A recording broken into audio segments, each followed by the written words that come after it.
Сәлеметсіздер ме? Бүгін сіздермен тәтті сүзбе сырок жасаймыз.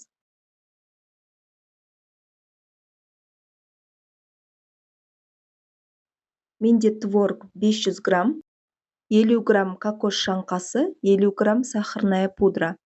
Барлығын жақсылап араластырамыз бір массаға келгенше. Міне, біздің массамыз дайын. Енді дөңгелектеп алып, осындай формаға келтіреміз.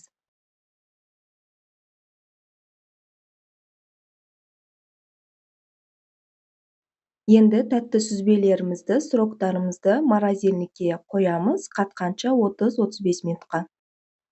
Енді шоколадымызды алып, су моншасында ерітеміз. Еріген шоколадымызға бір ас қасық сұйық май, менде грецкий орех, барлығын жақсылап араластырамыз. Енді осы массаға жаңа морозильникте тұрған сыроктарымызды малып аламыз.